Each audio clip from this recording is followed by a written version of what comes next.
Hello everyone, this is your girl TR from freeyourmind.com. That's FREEYOMIND.com. Also with life-lessons.info. Life Lessons is a site that discusses the things that we go through and how they become lessons in life. Everything that we go through happens for a reason. It's not about what happens to you, it's about what happens for you. And the reason why I say that is because when we further understand why trials come in our life, well, when we further understand why God allows things to happen, they don't have a negative impact on us the way that they did before when we were living in ignorance. And the reason why I say that is because ignorance means you don't know any better. Stupid means you know better, but you refuse to do better. The Bible calls that a fool or foolish. But when we learn the reason why things happen in our lives, then we don't have to get upset the way that we used to. For example, we have to be so cautious of what we ask for, because what we ask for, we may get it. For example, as well, if we say we want to work on our anger, God, help me to deal with my anger. I'm so tired of walking around like this. I'm so tired of snapping at people. I'm so tired of not being able to be in productive relationships or having an attitude all the time. So as you wish, now things are happening in your life to cause you to deal with your anger, to cause you to take a look at yourself and the things that you're doing that you should not be doing. And we can't control how lessons are going to come to us. We can't control how God chooses to use people in our life to help things to change or to help things to get better. So because we don't realize what's going on, or we may be selective of the people that we allow into our lives to teach us, we may get upset.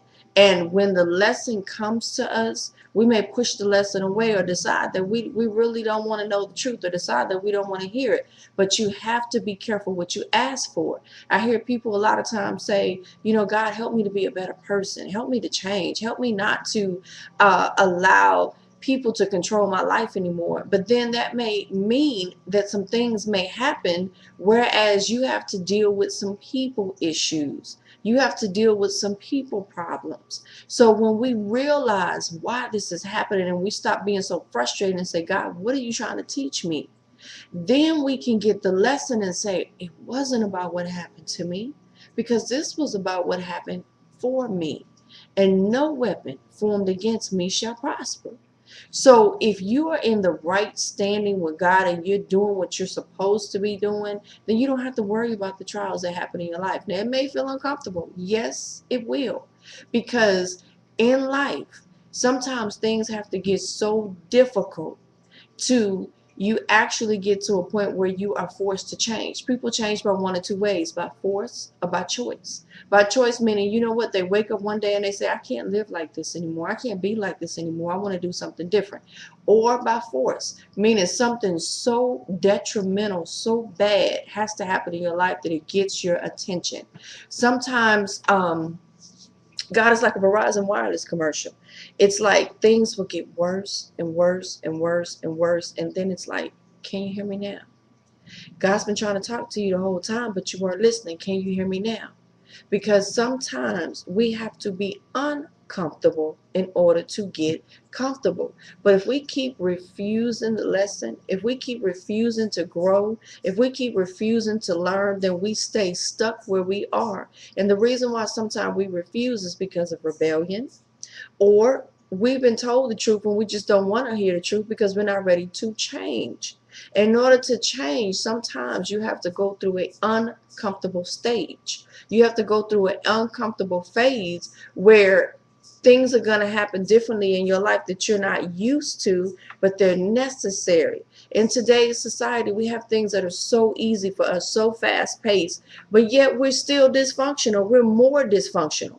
We don't have to get out there and push a lawnmower the way we used to, because we have lawnmowers that are a whole lot easier. But we don't want to get out in that sun and do it because we may be lazy. I'm just being honest. We have food that is easier to prepare now, whether it be Pillsbury. Not many people get biscuits and make them from scratch these days. I'm just going to keep it real, and I hope I'm not putting nobody's business out there. But I used to see my grandmother with flour poured on the counter, and she would have her water and her butter and everything, and she'll pat those biscuits together and she roll them on that counter to get them to get fluffy like they're supposed to, and then she would bake them up, or she make her cornbread from scratch. These days, we don't do all that. We got Jiffy and still decide we don't want to cook. We stand at the fast food restaurant. We're saying we don't believe or have faith, but yeah, we got faith that the people at KFC wash their hands.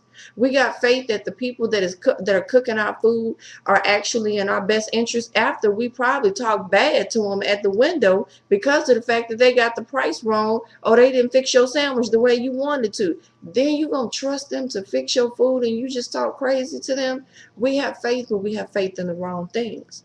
Things are so easy for us these days. We don't even take the time with our children to bond the way we used to, because we're so busy working that the TV is raising and the PlayStation is raising. And guess what?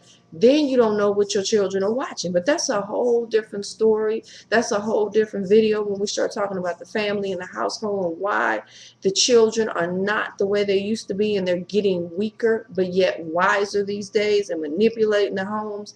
Again, that's a whole different video. But I just want to basically say, once again, we have to learn the lessons behind the things that are happening to us. We have to learn why. And please, do not be cheap with your life. Do not be cheap with, growth in your life. I spend so much money every month, every year, just buying things to help myself. I spend so much time on YouTube watching helpful videos. I get CDs that I listen to in my car, because there are some days when I say, okay, God, I need to go to the next level. I need to step it up a bit. So that means I have to omit some things in my life that are distractions. I have to turn the TV off. I put my music on, usually when I'm going to work, but at this particular time, it is nothing but self-help stuff, or it is praise music that will help me and push me to the next level and put me in the right mind frame. But I invest in these materials, and I don't sit here and make excuses for why I don't have the money to put $10 or $20 to the side every month for a budget to keep pushing. Because when you have a poverty mind frame, then you're going to continue to live in a poverty mentality, because you are what you draw. You draw what you are. And if this is what you're thinking all the time, you can't afford it, I ain't got it, I don't know this person, I don't have time to invest in them. Time is ticking. I don't care who you invest in. Find somebody that can teach you and that you can learn from, so you can push and go to the next level. As Christians, we are at war. And there are so many people proclaiming to be Christians, but they're weak. They have no power. People are tired of that. I'm not saying all Christians are weak. I'm saying there are some. If you are a Christian, you go to church every Sunday, you come home and you miserable, something is wrong with that. That doesn't mean that you are a bad person. That means you cannot tolerate that in your life anymore. If you come home and you're lonely, you're tired of being like this, you can't even pay your rent, something's wrong with that. And we have to get to the point where we say, I can't do this no more.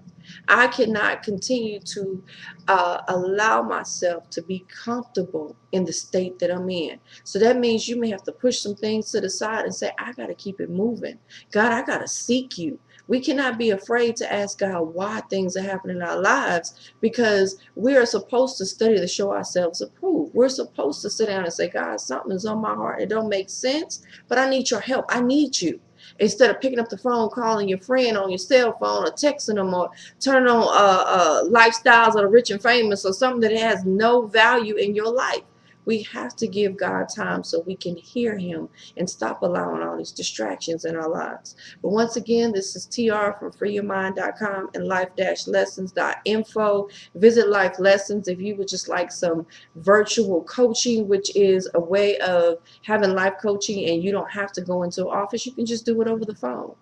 The 20-minute session or the initial consultation is $20, and then after that you have 25-minute sessions that are for a half an hour. That is very inexpensive. That's the price that you would pay to go get a massage. You definitely wouldn't pay that price to go in and have to be in an office and get this type of help, to get this type of motivation with an assessment that's going to be done to see where you may need help, where you may need to be pushed, where you may actually need a plan of action to say, okay, now this is what we want to do. This is how we're going to do the follow-up. And yes, it may require you actually doing some thinking, some meditating, some praying, but faith without works is dead. It doesn't matter how much faith you have. If you don't get up and do something about it, nothing's going to change.